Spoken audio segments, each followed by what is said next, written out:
Good afternoon, and thank you very much for joining us today to hear about our Masters of Public Health online programme. I'm Bethan Davis. I'm an Associate Clinical Professor in the School of Public Health, and I co-direct this Masters programme together with Dr. Thomas Hone, who's an Associate Professor in Health Systems Research. I'm joined on the call today by two alumni of our programme, Dr. Tony Sia Lunglung and Dr. Vijenko Mashingadze, who are here to talk to you about their experiences. And we also have Natasha Krum, who's Deputy Director of the programme, Patson Godinho, who's a Programme Administrator, and Scott Paling, who is a Programme Administrator. And the team will introduce themselves as we go through the call. So if we can move to the first slide, please, Natasha.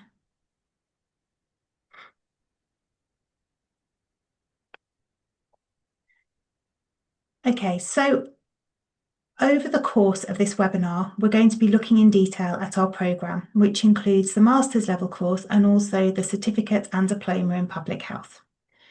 We're going to look at how the course is delivered and how students learn on our programme. We'll hear from our two alumni of the programme, and then we'll look in detail at the admissions process from entry requirements through to offers. And then at the end, there'll be an opportunity for you to ask us any questions that you have. So can I encourage you to use the Q&A function in the webinar, and we can address those at the end of the session. Okay, thank you, Natasha. If we move to the next slide. So we're now going to look in detail at the overall programme and how the course is delivered. So our programme is a part-time and fully online master's degree. It's currently in its 7th year, and our course was introduced to complement our successful on-campus programme that's been running for close to 20 years. On this online course, we support students to critically explore areas of public health practice and research pressing public health issues. We offer the programme part-time, and it can be completed over 2 or 3 years of study. And this is a really flexible degree programme, which allows students to tailor their studies by choosing elective modules to match their career needs. And our programme has a wide range of elective modules that we'll look at in more detail later. They cover the breadth of public health practice, they focus on disease prevention and reducing inequalities, and they support students to develop in public health profession careers. Okay, so if we have a look at the next slide. So overall, our course supports students to acquire cutting-edge knowledge and skills that are required to pursue a career in public health practice, management or research. The team at Imperial College in our School of Public Health who teach on this programme work nationally and internationally to shape public health policy. Our team work with a range of public health organisations such as WHO, the UK Health Security Agency and UNAIDS. And the teaching team have a broad range of professional backgrounds and expertise, which reflects the multidisciplinary nature of public health. For example, we include medics, clinicians, mathematicians, geographers, environmental scientists, economists, engineers, and more. And the modules that we teach, the education that you'll go on, the path takes you from the pathway of science through to its translation into public health policy and practice. And the teaching staff often draw on their professional experience as they teach you on the course. We're constantly refreshing our materials to ensure that we're teaching about contemporary issues in global public health and that we record developments in practice in our education. As I said earlier, our course is designed specifically for part-time online students, and we recognise that many of our students have other roles, both professional and personal, and they plan their study around their wider commitments. And we tailor our student support accordingly. So within our programme, within our wider facilities at Imperial we have a Centre for Academic English, a Disability Advisory Service, and also thinking about the future direction of graduates, we run a careers service. Okay, Natasha, we can move to the next slide. So overall, the flexibility within our programme means that within each term, there are deadlines for assessments, but essentially the material can be worked through at your own pace at a time to suit your commitments, which includes working on the evenings or the weekends. And as you can see on the slide, our programme contains a combination of both synchronous and asynchronous teaching in a wide range of different formats. Thank you. If we go to the next slide.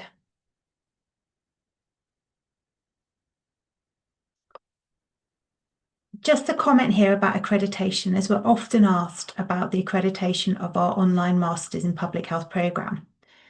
So in the UK, we don't have the same system for accrediting Masters programmes as is seen in the US. In the United Kingdom, accreditation usually means that a learning programme has been approved by a professional body. In our case, for example, it could be the Faculty of Public Health. But in the UK, there is a separate programme of quality assurance of higher education.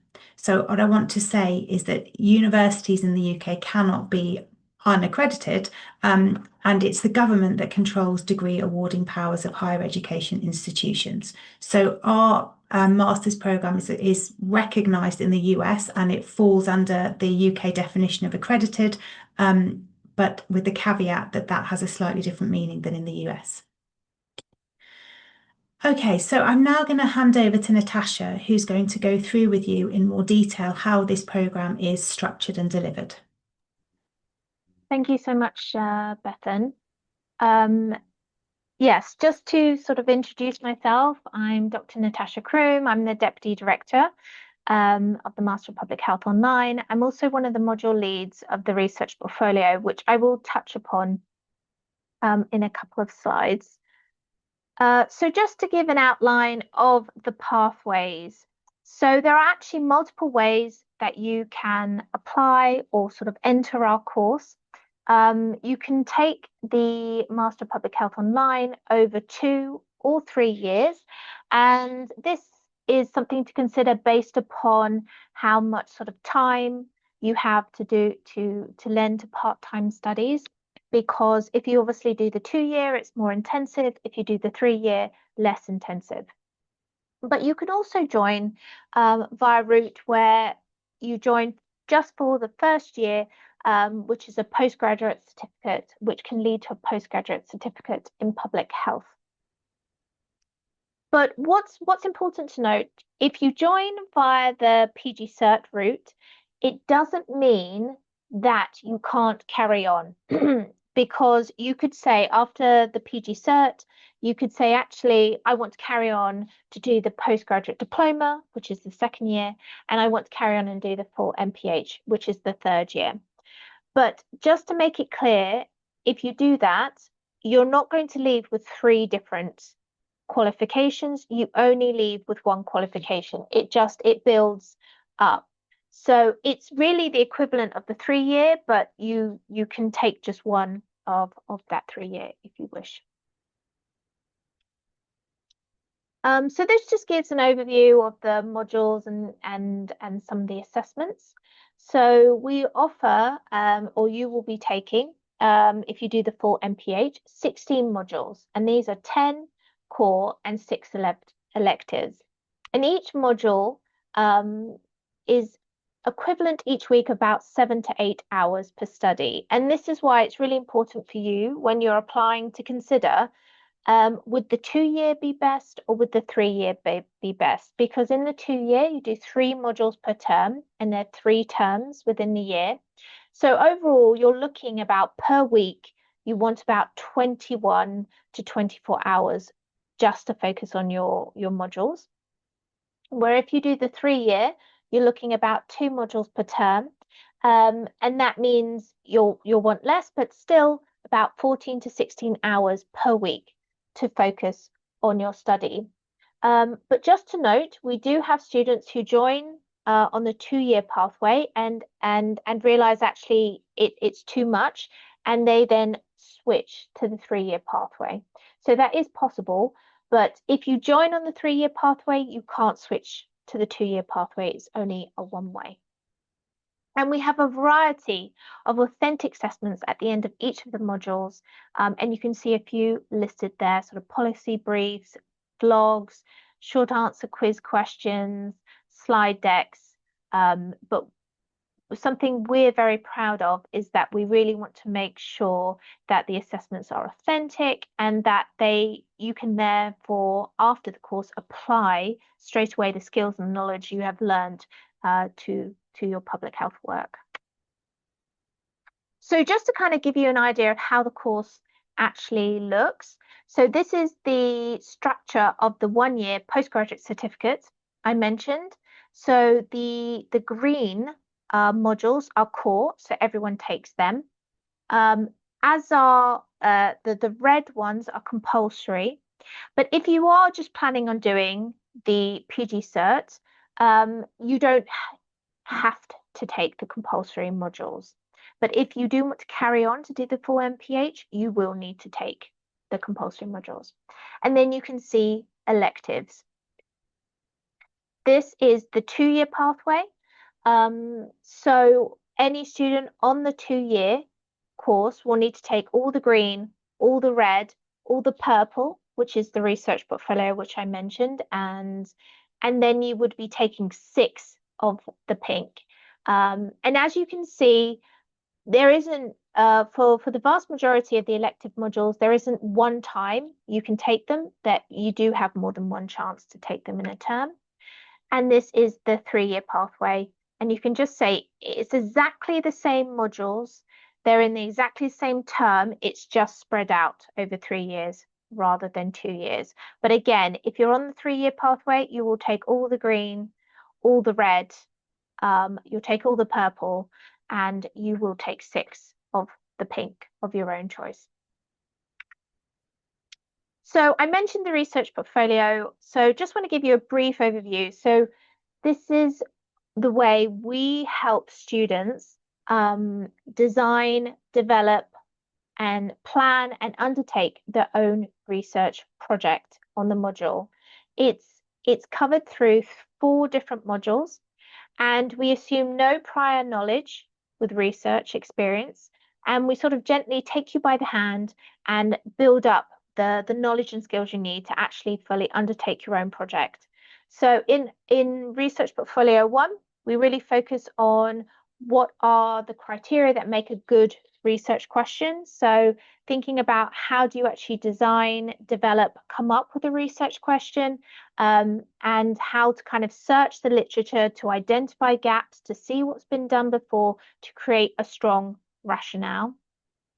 In RP2, we look through the different types of methodologies.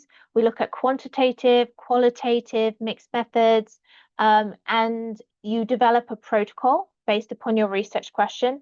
What's the most appropriate research design for your research question? In RP3, we take a little sort of step back and look at more sort of general skills across the research sphere that you should know. So we look at applying for ethics, we look at applying for grant funding, and we look at public involvement.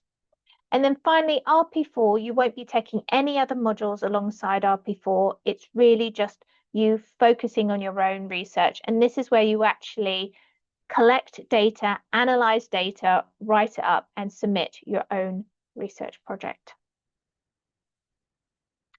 Okay, I think I'm handing back to Bethan now, who is going to have a really fascinating discussion with our 2 alumni. So I shall stop sharing. Thanks very much, Natasha. Okay, so now we have a little bit more of an understanding of the detail of what it's going to be like on our programme. We can now hear from 2 successful alumni of our course, who I'm going to invite to introduce themselves, and then we're going to walk through a few questions to hear about their experiences being a student on the Masters of Public Health online programme.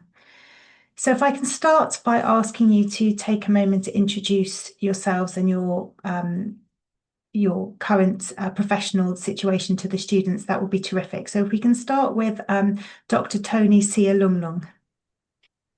Hi, thank you. I'm Tony. I'm from Malaysia. I work as a doctor for infectious diseases. So I was trained in Malaysia and Australia. So I took a 3-year program for MPH online. Excellent, thank you very much. And if Dr. Vijenko Mashin-Gardze, if you'd like to introduce yourself. Okay, cool. Hi everyone, I'm excited to be here. So I'm Dr. Rujeko Mashingaidze. I am based in Johannesburg in South Africa. I did the Global Masters in Public Health from 2020 until 2022. It was the 2-year program. I'm a medical doctor by profession, and I'm currently working in clinical research. I'm mostly doing HIV and TB vaccine research here in South Africa. Thank you so much. So the first question that I'd like us to talk about is why it was that you chose this program at Imperial. What was it about this course that appealed to you? I'll come first. So, initially, when I looked through the MPH, because I have a short training in public health when I was in Australia, so I thought it was like important to know exactly what is public health about. I work as registrar in a CDC in Australia for a few months, and I thought it was interesting because that was the time that the Australia border opened for COVID-19. So I looked through a lot of program that being offered there and also in Malaysia. And so happened that there's a Coursera course on I think it's the foundation of public health from Imperial College. So there was a 7 days trial. Then I went through, I think, 2 weeks of content on the 7 days trial. So it was very interesting and well recorded, and it was very well taught. So the content is very interesting, and not many course that offered full-time, flexible, and fully part-time. And there's a three years path, which is very is more suitable because I'm working full-time, and it will be suitable. I think that was the two reasons that I chose GmbH at that time. Thank you very much. So I'm sure Dr. Richard Pinder will be delighted to hear how much you enjoyed his training that was available on the platform. So just for the people listening on the call, our programme used to be called the Global Masters of Public Health, but we've now called it the Masters of Public Health Online programme. And we're now taught on a learning platform that's hosted within the university here at Imperial College. Okay, so if I can ask Rujenko for your thoughts about what it was about Imperial and the course that attracted you to the programme. Thank you. So for me, by 2020, I was already working within the clinical research space. And everyone around me was already busy with their master's degrees. So I was the only one still just having an undergraduate degree. So it was more of just being groomed by them to take the next step in my career to actually just better myself and make myself more appealing to the world of clinical research in case I want to apply for better jobs somewhere else. So I did the master's mostly because it was the next step according to my mentors at that point. I wasn't really looking at Imperial. They kind of gave me options, and I had to look through which one was more appealing to me. The Imperial program, what I liked about it, for me, because it was self-funding, I couldn't find a sponsor at that point, but I was able to fund myself within the 2 years. So just the way the fees were structured, and I was able to pay it on my own in a staggered way, but I was able to keep up with the payments as well and still graduate on time. So all of those things put together, that's what was appealing for me. Thank you. Thank you very much for sharing that. So the next question is asking you to reflect on your experiences on the programme and talk to the people listening about what learning from the course you would say that you're using in your current role. So is there something that you developed on the programme that you really do find yourself using every day? And if we can go to Rujenko first with that question. So for me, being in clinical research, I deal with protocols every day. So at a clinical research site, you could be having 2 to 3 protocols at a time that you have to implement at the same time, or maybe one after the other. So actually just understanding what a research protocol is, how they come up with the questions, how they conduct the research from beginning to end. So the research portfolio course was really beneficial for me, because then I was able to actually put together what I was doing at work and learning the theory as well, because no one could really teach it to you whilst you're already on the job. So actually getting that background knowledge was quite beneficial for me. And now I'm actually able to help other people when they come to me with a protocol research or with a research question. And I'm like, oh, you can, why don't you use these words? Why don't you do this? And you still hear Natasha's voice in the background from time to time. But yeah, so for me, the research portfolio, I use it, I think, almost every day in my career. Thank you. Maybe I'll invite Natasha to comment in response to that. No, that's fantastic to hear. I've got to say, we have a mantra in the research portfolio regarding the research question. It needs to be clear, focused, feasible. So I'm sure that's going around in your head every time you think of a research question. Every day, yes, it does. But that's wonderful to hear. I will definitely pass that on to the rest of the research portfolio team. We love to hear that it's really useful and beneficial. Thank you. And Tony, any reflections on how you're using your learning in your career? Yeah, I'll echo what Reginko is saying. So it's actually very useful. Even though I don't do research full time, I do it as you wish. Because in Malaysia, we don't get paid when we do research. So you do it when you think it's useful. But I do quite a lot. So it's like 20% of my workload is like trying to write proposal and research. That is very, very useful. Thank you to Natasha and the others. It was very useful. Initially, it was a struggle to start with, Natasha, right? So I struggled quite a bit. So besides RP, we can't just keep on doing that. Other modules are very useful as well. So other things that are useful for me almost every month now is called logic framework.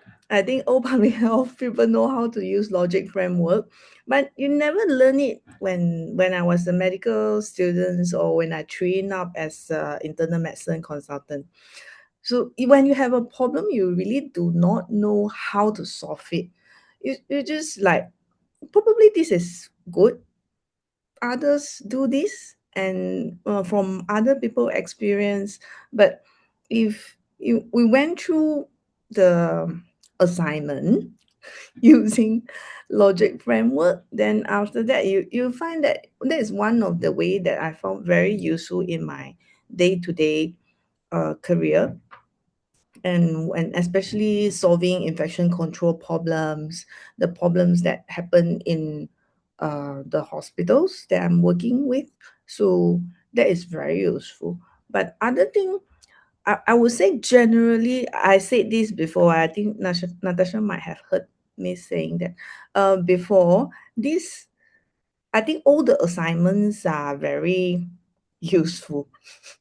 The assignments are very practical for the real world.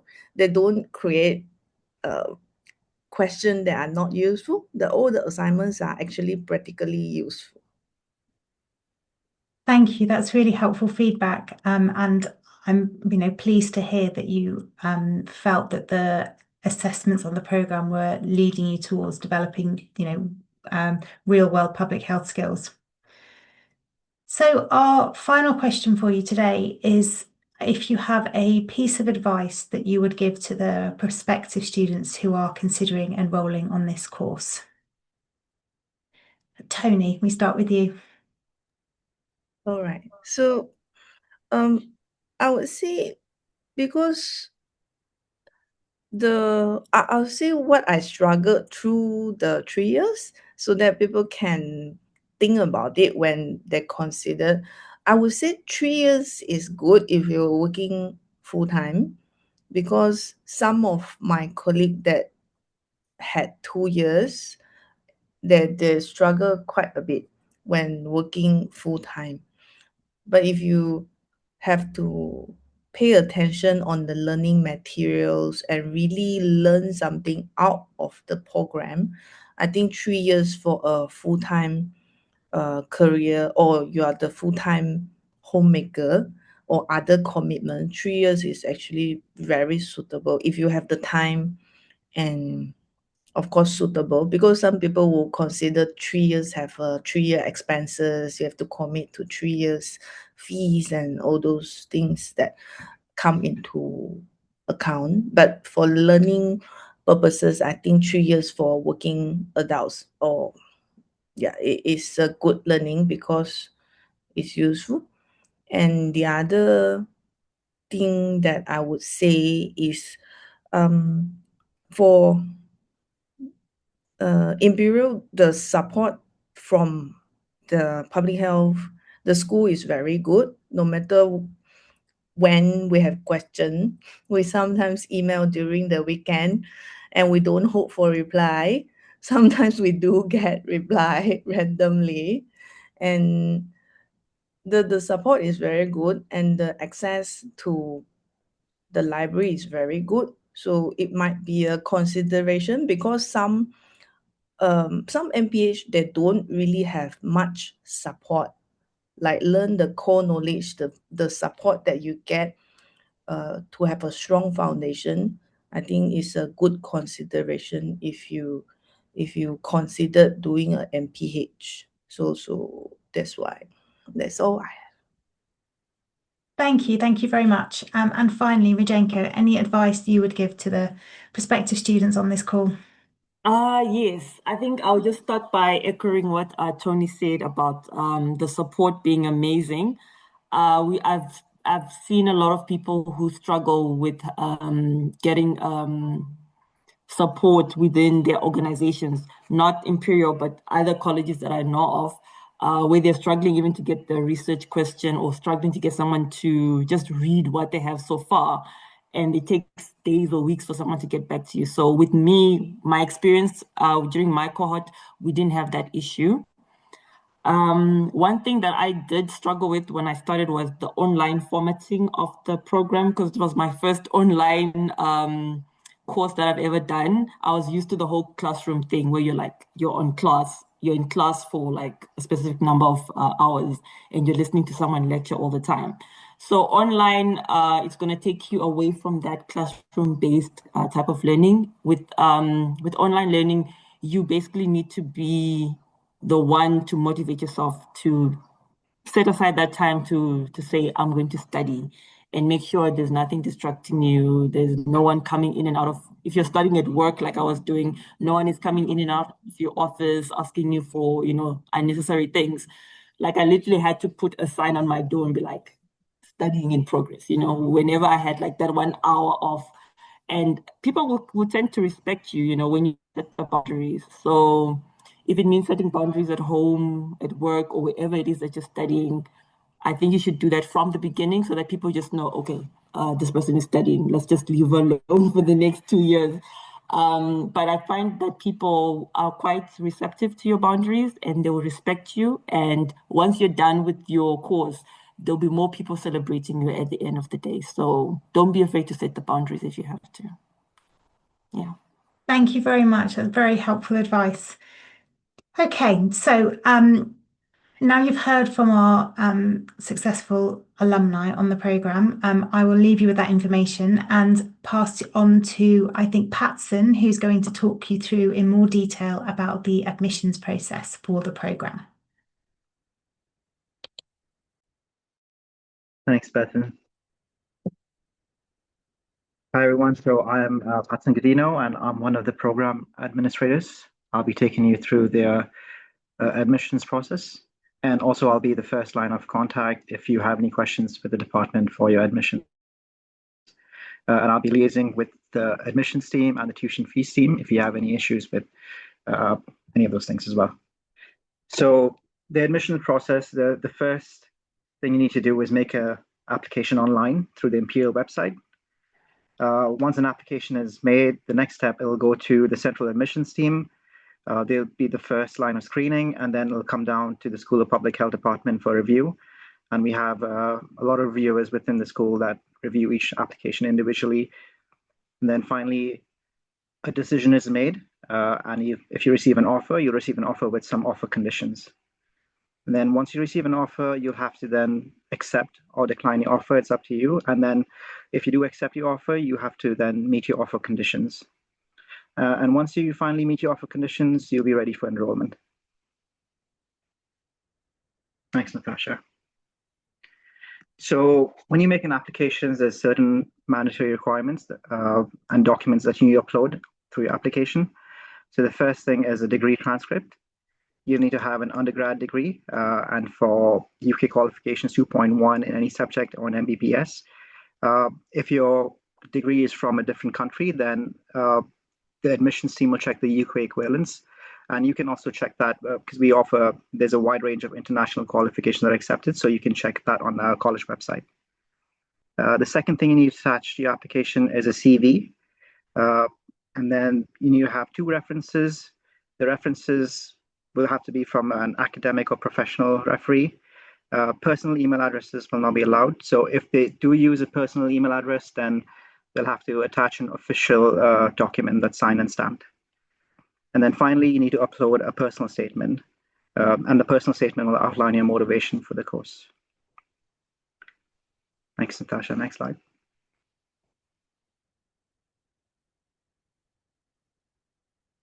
So when you submit an application, you may also be required to pay an application fee.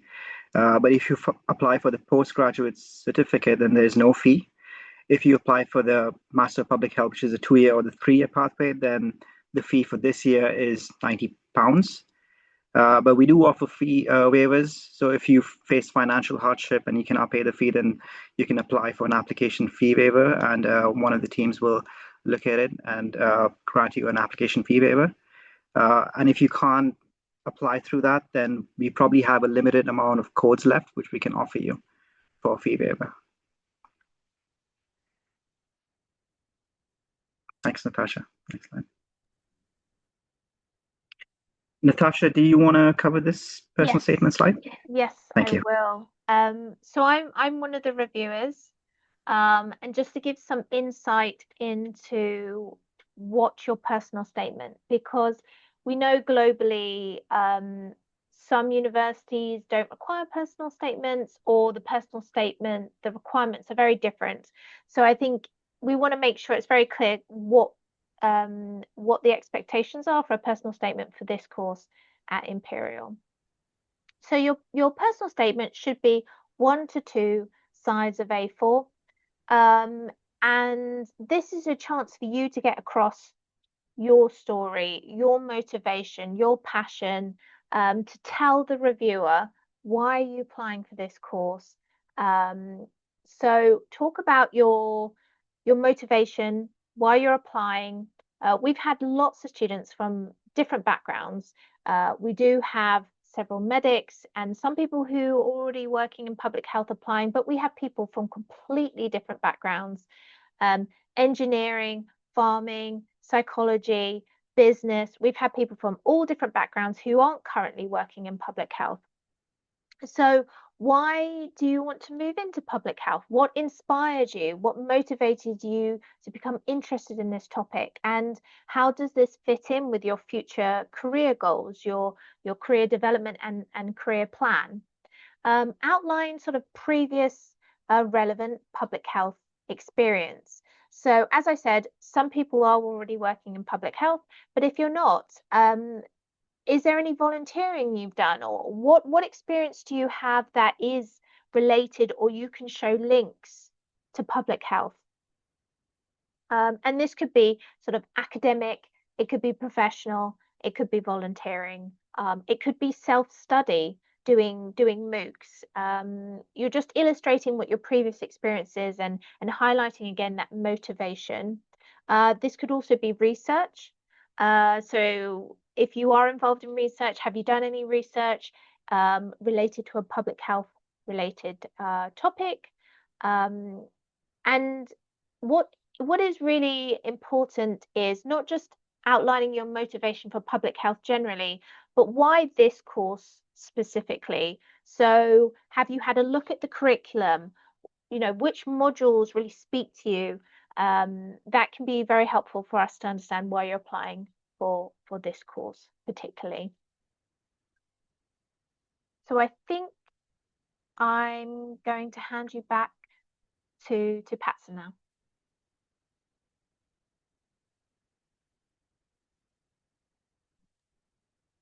Thanks, Natasha. Yeah. So the next slide discusses what reviewers are looking for when you make an application. Like Natasha mentioned, the personal statement is one of them. Then the minimum degree requirements, and also they'll be checking your English language skills, which is mostly through your personal statement and any previous work. Sometimes you might be invited to an online interview. If you do not meet the minimum degree requirements for the college, then we can arrange that interview with one of our reviewers. And the reviewers will ask you for further clarification. Thanks, Natasha. Next slide.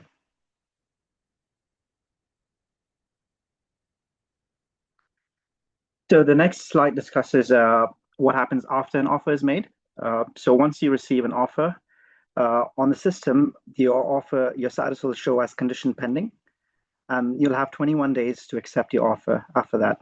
So once you've accepted the offer, your status will then change to condition firm, and your offer conditions will be laid out on the admission system. So the offer conditions could be an English test if it is required, because sometimes you might not be required to take an English test. You need to upload your academic qualifications. You need to pay the 10% tuition fee deposit, and you should confirm that you're not enrolled in any other program while our program starts. So once all of those offer conditions are met, the status will then change to unconditional firm, and you should be ready to enroll when the program starts.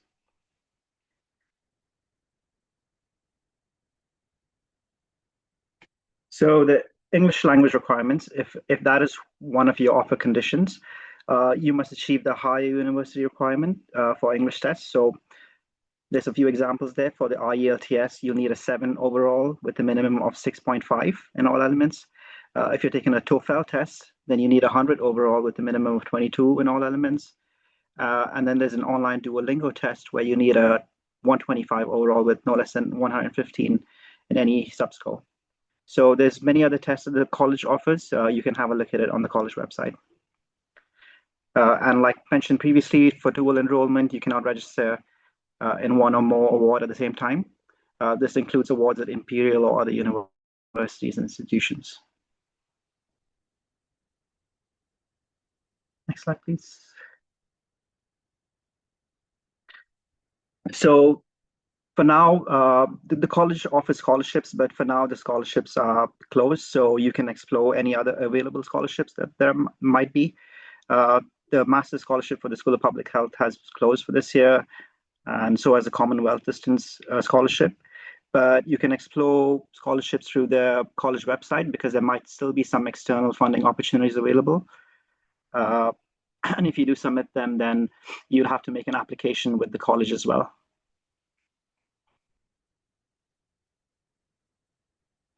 Natasha, are you covering this slide, or Bethan, is that you? Thanks, Patson. I'm happy to come in here. So I think we've reached the end of the formal part of our presentation. So now we're here to take any questions that you may have for us. These are 3 of the commonest questions we get asked, so we'll talk through these. The first one is to just reinstate that this is a wholly online programme, and there is no requirement for people to attend the campus in London at all. I do want to, however, flag that there is the opportunity to visit our campus at graduation, and we have been having a pre-graduation event as well, so that students are able to visit our School of Public Health building. But again, that's entirely optional. We often get asked about whether people need a clinical or science background. And, we do get a lot of people from that career path. However, as I said at the beginning, we accept people from a wide range of professional backgrounds and expertise. So do approach us and ask if you want to clarify whether or not you think you'd be eligible. And we're more than happy to discuss that with you. And then the last question we get asked about is what will the certificate say at the end of the programme? So we call this our Masters of Public Health online programme, but the degree award that you're studying for is the Masters of Public Health, and that's what it will say on your award certificate. Okay, so I'm going to pause now and we're going to go to the chat or the Q&A and see if we have any questions for us to address, or if anyone would like to put any in there for us to review with you. Thanks, Bethan. I've answered a few already, but we've got one currently, which is about the Imperial College London School of Public Health Scholarship, about whether it pays overseas tuition or it's just for her home fees only. Patson, I think that's one for you. Yeah, the scholarship covers both home and overseas tuition fees. So yeah, we have this. If it's the School of Public Health departmental scholarship, then we're offering one scholarship fully funded for a home or overseas student.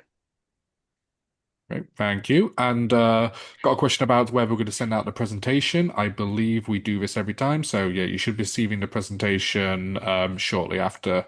Well, sometime this week, I believe.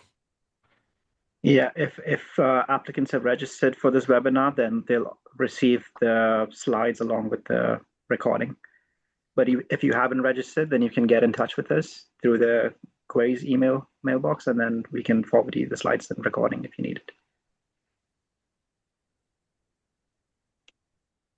Okay, well, if that's the end of the questions we have coming through, then I will draw this session to a close by saying thank you to everyone who's joined us online, to thank you for your interest in our programme, and thank you very much to Tony and Rajenko, our alumni from the programme, who've spoken to you about their experiences today. And finally, thank you to the team who've organised the seminar. And if you have any further questions, please do reach out to us. The links will be in the slide deck when you receive that shortly. Thank you. Thank you so much, everyone. Bye. Thank you. Bye.